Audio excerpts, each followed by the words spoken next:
Okay, so now we're going to talk about trespassers. Access the strengths and weaknesses on your campus for perimeter control. Can the perimeter be secured? An ideal perimeter control would be a fenced off campus with one point of entry controlled by a gate and a person to monitor that entry. Identify the areas that may require your special attention through frequent patrols, monitoring of gates, and challenging of visitors. Just like any other facility that we would work at in security, right? Same thing. One way in, one way out. That's the best way.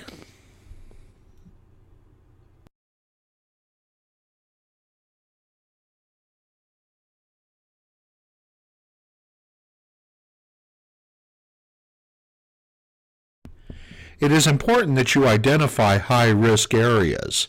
High-risk areas can be such things as the front of the campus, the rear of the campus where nobody's really looking, open gates around the borders of the campus, attractions around the campus such as restaurants, malls, and shopping areas, and areas where the students congregate or outsiders congregate with them. Apartments or houses that are nearby that attract students.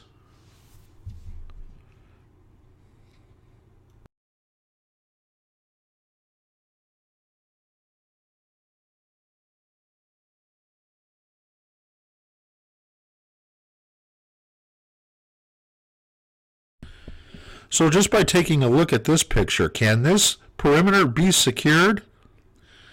Probably not. It looks like a pretty big open area. I mean, it would take a lot of fence to cover this area. It could be done, but it's going to take a lot of fencing, and more importantly, it's going to take a lot of money. So, you know, open campuses like this are becoming increasingly more dangerous in these times, as you can tell by all the high school shootings that have been taking place, such as Florida and really all over the nation. So it's really important that your school administrators are aware of how secure the perimeter is, and if they don't know, bring it up to them. I mean, hey, it doesn't hurt to bring it up. I mean, barking dogs never get heard or never get fed. So, bring it up. Bring it up again. Bring it up until they tell you to shut up. I mean, there's nothing wrong with that. That's your job as a security officer, is to make them aware of safety or lack of safety in their school.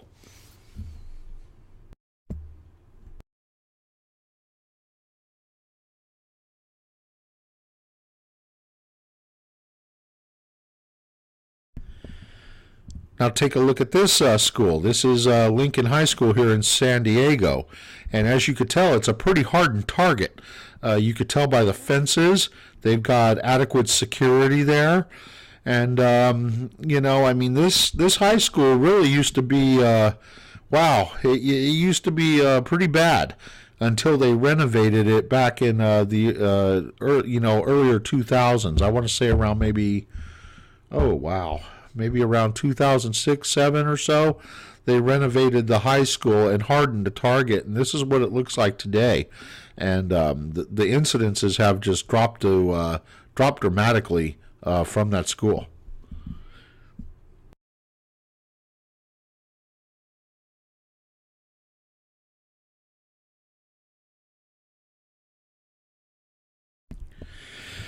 So in order to secure the perimeters, you're going to have to get out and do some foot patrols. You're going to have to walk the perimeter, check gates, make sure that they're locked. They should be locked. You shouldn't just have anybody walking onto your campus not knowing who they are.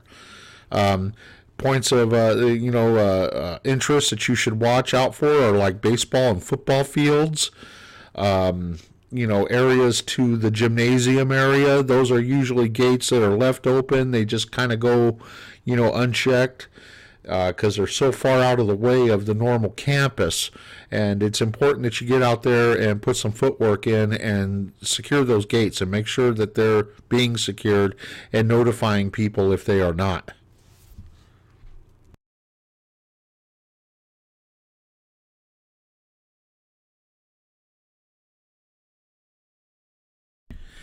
These are starting to pop up in more and more schools.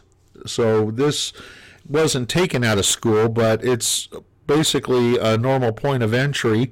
And I can tell you, everybody, with the wake of all these mass shootings happening at the schools, such as in Florida, this stuff is going to start popping up, and so start getting used to it. Get some training if you can, and get to know the general system and how it works, because these are coming. I can guarantee it. They are coming. It's just a matter of getting the funding and getting it up, but it will. A lot of people are really mad, especially after this last Florida incident, and people are demanding action be done. And this is going to be one of the easiest things to get done, because, you just put it up and, you monitor everybody coming in and out. Those are just the days that we live in now. Times have changed from 50 years ago, and we need to start waking up to the world that we live in, because this is the world we live in, and people are very violent in it. And we got to make sure as security officers that we are checking people coming in and out. Everybody. Checking everybody. You never know.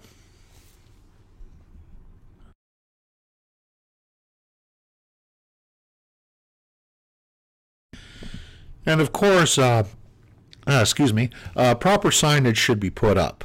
There should be warning signs giving the city ordinances, just like you see pictured here. We've all seen them. We all know what it is. There's really not much to tell on that.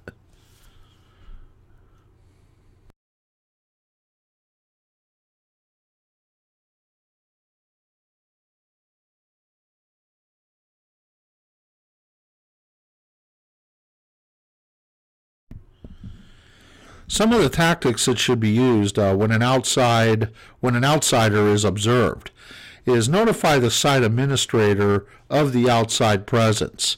Make a mental note of the description of the outsider and the time he or she was observed on campus before contacting the outsider. If you can, pull out that little notebook and jot some notes down real quick. Contact the outsider using your best verbal intervention skills and ask the person his or her purpose from being on the campus. Don't just run up and be a jerk. Everybody deserves a little bit of respect. Maybe they have a legitimate purpose for being there. So you just go up and say, "Hi, how you doing today? My name's Officer Scruggs, and this is my campus here, and so how are you doing today? Would you like any help? Do you need any help finding anything? Can we provide any assistance?"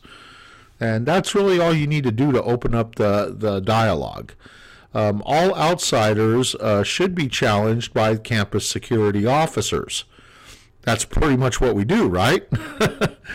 In many cases, the outsider may have a legitimate business on campus. Might be a meter reader, delivery person, etc. Might be Staples looking to drop off office supplies. We don't know. If the person does not have a legitimate business on campus, attempt to obtain the person's name and address, and advise the person of the laws regarding registering in the office for a school campus and trespassing laws for college and school campuses.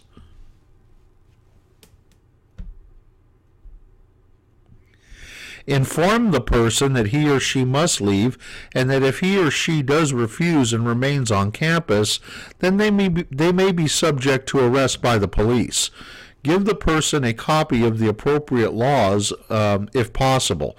Have him sign a form that he has been advised of trespassing laws. If the person refuses, write "refuse to sign" on the form. Note the time and date of the contact. The police may need this form to pursue loitering and violations and trespass violations. Contact the police. For trespassers that repeatedly return to campus after being told to leave, inform the police. Attempt to arrange with them special patrols of the campus at times when the person comes onto the campus. For obvious reasons, right?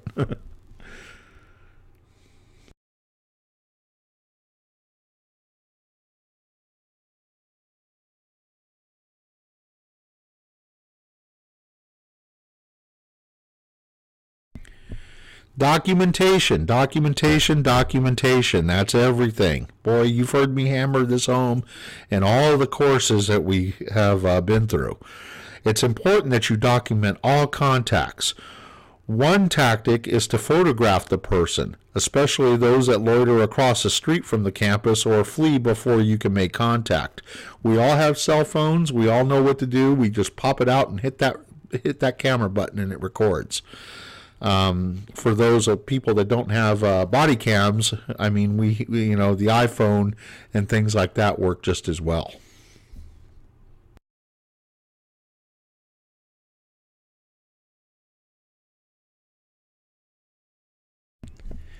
And be visible. I mean, that's pretty much our job in security, right? We are a visual deterrent. So you want to be out there, you want to be visible. You want to be seen walking those perimeters. You want to be seen yanking on those gates and making sure that those locks are locked. Check the perimeters. Make sure there's no holes in the fence. You'd be surprised how resourceful kids can be at this sort of stuff. So make sure you're out there. Make sure you're showing your stuff and being visible. And okay, we're going to go ahead and go on to a supervisor checkup and then a short quiz.